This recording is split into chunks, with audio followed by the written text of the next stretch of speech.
Allah Subhanahu Wa Taala sehingga kita masih diberi kesehatan, kita dapat berkumpul di SMP Negeri 1 Meral untuk mengikuti. Kemudian sama-sama kita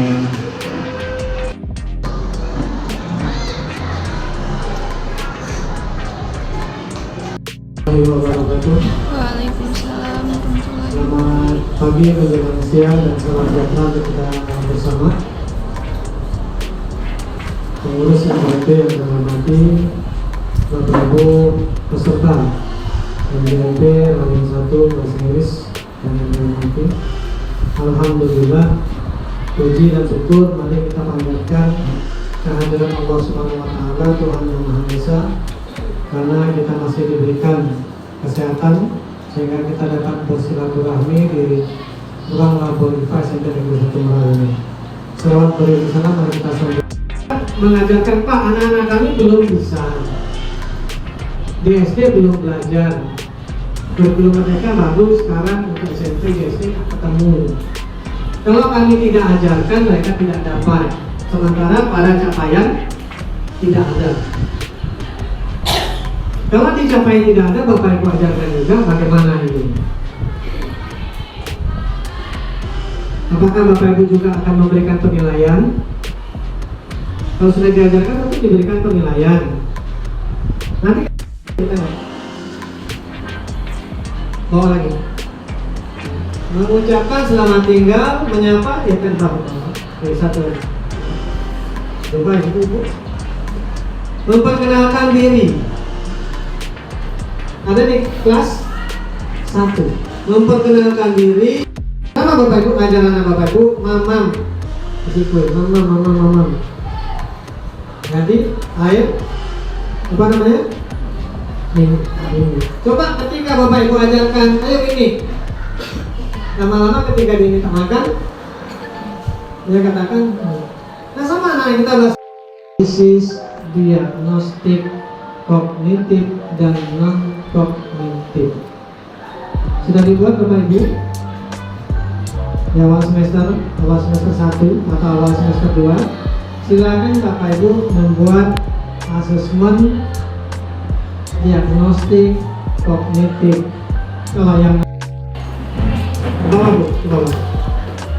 Capaian elemen menyimak dan berbicara. Nah, silakan sudah.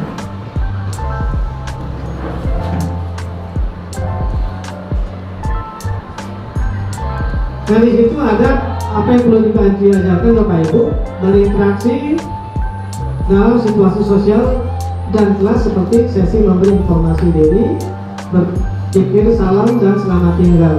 Itu di SD kelas 1. Leave taking. Kita ketika SMP kita masih ajarkan greeting dan leave taking. Temanya apa? Presentasi atas schedule yang telah dituliskan Bapak. Kemudian menuliskan sebuah schedule berdasarkan aktivitas seseorang secara berkelompok. Jadi nanti akan saya kasihkan studi kasus seorang siswa yang punya langgar aja peraturan sekolah, itu belajar, oke? Karena kalau in fokus kayak gini kan susah.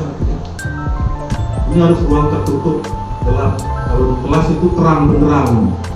Kalau dikasih fokus dia kabur. Nah, kemarin waktu di Satap saya suruh Bu Murni beli TV kan, struktur text schedule.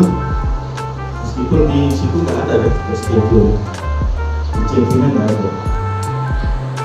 Menganalisa struktur text schedule, lalu diaplikasikan struktur teksnya dan unsur kebahasaan untuk text schedule, dan disajikan dalam bentuk multimoda, jadi dalam bentuk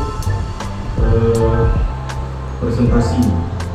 Tapi saya tidak menggunakan di sini, fokusnya tidak menggunakan fokus. Jadi kita doakan sehat selalu dan kegiatan yang kedepannya dapat hadir seperti biasa. Jadi pada kesempatan ini saya hanya ingin sesuai dengan agenda ya, Bapak Ibu, bahwa yang pertama kan arahan dari Pak Gubernur, dari pengawas Kemudian ada pengarahan juga dari Bu Koordinator, harusnya tapi karena Bu Koordinator berhalangan hadir karena sakit, jadi kita skip aja, langsung aja kita ke agenda berikutnya, yaitu tentang saksi nyata yang sudah saya lakukan. Tapi sebelum itu, saya ingin memberi informasi juga bahwa ternyata kita itu MYP kita itu sudah bisa untuk webinar. Saya dapat informasinya bisa karena dapat informasi dari Bu Murni, Bu Siti Murni, Bu Koordinator. Ternyata dia sudah selesai untuk topik 4 dan sudah mendapat sertifikat. Dan saya baru diberitahunya pada saat saya tanya. Jadi kenapa itu terlihat? Itu bapak nanya. Kemudian mendapat, jadi kita bisa mengadakan webinar. Mungkin dalam waktu dekat kita akan mengadakan webinar dengan tema pemetaan, pemetaan CP. Dan ini webinar nasional. Jadi seluruh Indonesia akan masuk ke MGMP kita. Jadi saya mohon sekali lagi. Saya mohon, saya akan bentuk tim. Dan tidak harus pengurus inti, tapi kalau pengurus inti masuk, saya sangat-sangat berterima kasih sekali. Saya akan bentuk tim untuk membuat webinar dalam waktu dekat ini. Jadi sebelum saya bentuk, saya yang pertama sebelum saya tunjuk tujuan pembelajaran menjabarkan menjadi modul ajar atau RPP. Kemudian penilaiannya. Ini pada buku panduan pembelajaran dan asesmen. Yang kedua pada buku panduan proyek penguatan profil pelajar Pancasila. Di situ bagaimana Bapak itu melaksanakan proyeknya, bagaimana menilainya, bagaimana membuat laporannya. Itu pada buku panduan proyek penguatan profil pelajar Pancasila. Ini dua ini yang bagi Bapak Ibu guru mohon dibaca. Yang ketiga buku panduan KOSP, kurikulum operasional satuan pendidikan. Ini bagi Bapak Ibu yang ditunjuk sebagai kurikulum atau bagi Bapak Ibu yang ditunjuk sebagai tim menyusun KOSP itu silakan dibaca buku panduan ini. Kemudian ada buku panduan untuk pendidikan pembelajaran khusus, siswa yang berkebutuhan khusus. Di situ ada juga buku panduan bagi desa. Nah, buku-buku ini silakan Bapak Ibu pelajari. Bagi Bapak Ibu yang bukan desa, cukuplah dua ini, buku panduan pembelajaran dan asesmen. Yang kedua, buku panduan proyek penguatan profil pelajar Pancasila. Ini yang perlu Bapak Ibu kuasai. Selanjutnya Bapak Ibu juga perlu membaca permen tentang standar proses nomor 16 tahun 2022. Kemudian permen tentang standar penilaian, permen tentang standar misi.